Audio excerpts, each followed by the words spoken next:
Hey, it's the Insane Prepper, and today we'll be just talking about getting into prepping. Now, when you're prepping, you're prepping for something most of the time. You're either prepping for a natural disaster such as a hurricane, tornado, earthquake, or you're prepping for something more serious like an economical collapse or maybe an EMP strike, sun flares. There's so much stuff you can prep for. And what I'll be talking about today is the stuff that covers all of that you want to have laying around the house or in a go bag or something like that. So first thing on the list is food or a way to get food. Now I have some MREs here. These are great. They have a long shelf life and they're just great to have around. Now I also have in my go bag I got some fishing lines, some fishing hooks. Now, I keep these in there because where I live, there's some ponds and lakes and streams and stuff like that, so there's tons of fish. So I know I have that as an option, but I also carry a 22 caliber gun, and what's nice about that is there's a lot of those, but I could take down some game with that. May it be a squirrel, or if I'm feeling lucky, I may be able to get a deer down with those. So that's nice. Next is water or water purification. So here I got a little water can. I got this at Walmart. I think $4. Don't quote me on that. But stainless steel. I can set this in a set this in a fire and boil some water, and that'll turn out great. There's tons of way to get water too. You can filter water naturally. You can dig a hole next to your stream and let the water seep in, and that'll be somewhat filtered water. Or you can make tablets of water. You can filter water by doing that. And you can also get the pumps that have the carbon layers in them to filter your water and everything. Next is fire starter. I am big on this one because I will not be cold or wet when crap hits the fan. So I have a couple of things here. I have it's a Gerber fire starter. This is nice. I like this one. It's a little flint and steel. I like this because it's kind of small. It's not too bulky. And it's got a little thing on the end here, so you can keep some cotton in it on the end. It's only one cotton ball. You can't store much in this. But this is nice. I also have 7 Bic lighter. They're not Bic lighters. They're an off-brand lighters in a little container here. And these are nice. I'm not a big fan about these because I'm not a big fan about these either. I mean, if something happens and factories, there'll be a lot of loss of life and everything. These won't be produced anymore. It'll be hard to start fire. So you need to learn skills. A bow drill, those take a while, but those are good. You want to learn another way to start fire other than these because people get relied on these, and eventually they will run out. But I have this in there at the beginning. I also have tinder. This is a jar of cotton balls soaked in Vicks Vapor Rub. Most people use petroleum jelly and stuff like that, but this is good. This will keep a flame on there for about 20 or 30 seconds, even longer. These are good to start a fire with. You can get a good flame going with these with the lighter or fire starter, and it's good.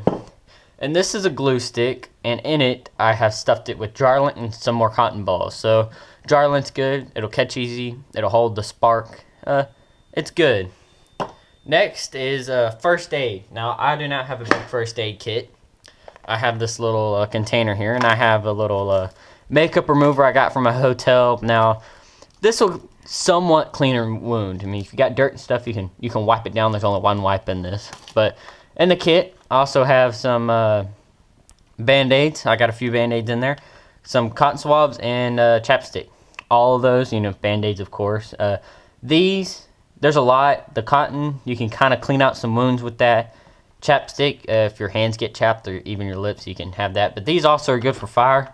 You can stick a cotton swab in a chapstick, and it's kind of like a candle. The chapstick will make the cotton swab hold the flame. So that's not much of a first aid kit. I need to get me a good one. But that's just what I had laying around the house at that time. Next is emergency radio.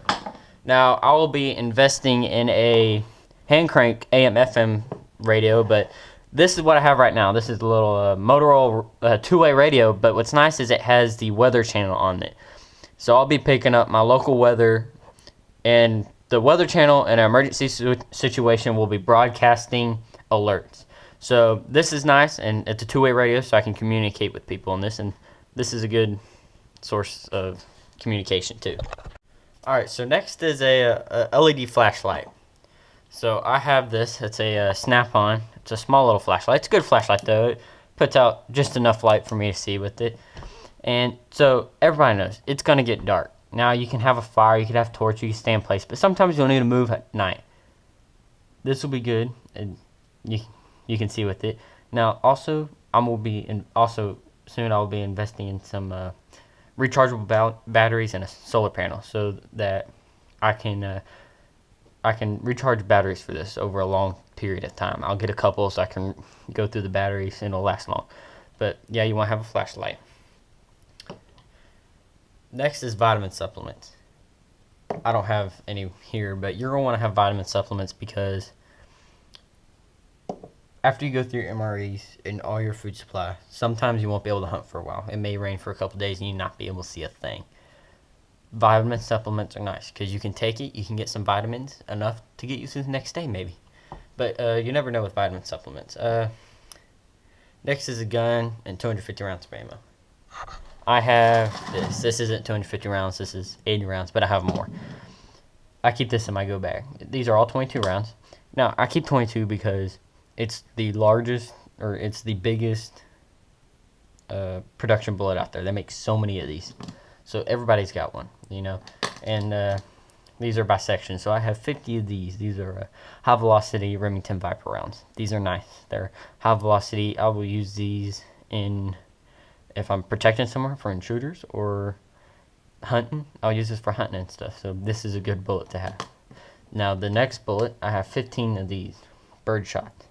These are really cool. I can take down some birds, of course, and some small game, squirrel, rabbits, depending on how close I am. There's only one downside of these. They jam. They will not eject out of any 22 on the market unless you have a miracle gun. But these are good, close range hunting. And then I got 15 of these just low velocity target rounds basically, and I got 15 of those. So you want to have a gun. You can use any type of gun that you choose. I keep 22. It's a personal preference. But then you want to have a good knife. Again, I have a Gerber. This is a little buck knife that I have. I skin deer with this. This is a really good knife. I keep it sharp all the time. And I carry this while I'm hunting. It has a sheath, a belt loop, so I can keep it on me all the time. This is good. You want to have a good knife because skin an animal, you want to make something, carve a sphere. You can even duct tape this to a stick or something and make a sphere with this. So there's so many things. You need a good knife because it's basic survival. So you want to have a knife that you can do stuff with. So yeah, that's nice. And when you have a knife like that, you're gonna want to have a knife sharpener. This is a little sharpener I have here, and it's got some stakes in it. And you turn the handle, and you get these. You stick them in there, and you can sharpen your knife. Really good. These will last a long time, which is nice. But you can use a rock. It's a bit harder, but I like this. This stays in my go bag. And you want to have a mapping compass. I don't have my map out or my compass, but this is my phone compass. Now, to use a phone compass, of course, you'll need like a solar panel, and it goes back to solar panel and everything. But this, tells me where I'm at and everything. And a compass is good. You want to know where you're going, where you're located on the earth and everything. So you want to have those skills. Then you want to have cooking supplies. And again, this comes back to my little can, but I also keep foil in here. I have 2 things of foil. You can wrap something in this to cook it. This is heavy duty foil, so it'll last me a good time without tearing and stuff. But you can build like a little frame and use this as a barbecue pit and stuff. There's so much you can do with foil. But you want to be able to cook food because not everything you kill you can eat raw. So a good can, you can make a stew and stuff in this. So it's nice to have that stuff around. Next is a gun cleaning kit. I have this. It's a little gun cleaning kit I won at an event, and it's got some oil in here, 12 gauge cleaner, and I got some 22 cleaner, And this is nice, because you'll have dirt and stuff getting your gun, so you won't be able to clear that out. This is the little rod for it and everything. So I keep this strapped to the outside of my bag. It's small, it's light, good to carry with you. So you want that. Cordage, this is important. I got a little 750, or this is 550 cord, some paracord. This is good and strong. You can make traps out of this, hammocks, and there's so much you can do with cordage. If you're into outdoors, if you're into prepping, you know this stuff, and you probably already have this stuff. But for those beginning, this is good to have. Just buy 100 feet of this. That's some good stuff to have. Next is sewing stuff, and I have some needles here. But like you may be walking through a trail, you cut your shirt open, you cut your jacket open, you want to sew that up. So I keep some sewing thread needles with me. I'm not the best sewer, but it'll get the job done. And last is a water bottle. I don't carry water with me. At the house, we have water. We have tons of water stockpiled. But when the survival hits, my go bag is small. It's really light. I have a lot of water resources around me. I can boil water and get water in this. This is a little, just a good bottle. I can clip carabine this to the outside of my go bag. But that's about it. So this is an introduction to prepping, basically. Some good stuff to have around the house, or in a go bag, or whatever you want to keep it in. All of this stuff is what I have, and it's up to you what you have. It's about what you're preparing. Everything I have here is a basic everything. Now, people will say at the beginning of this video I said that you're prepping for something. Most people will say they're prepping for everything. That is the case, but most of the time you're prepping for one reason. So you want to customize whatever you have around the house for that reason. Maybe for all your electronics. So if you're preparing for an EMP, you want to have a Faraday cage. There's so much you can do, so it's all about what you're preparing for. So get out there, start a bag. This stuff doesn't have to, not all this stuff is high quality stuff. Again, I made most of this stuff at my house for cheap. Stuff I had laying around. So get out there, buy some stuff, get a go bag, and start prepping. Thanks.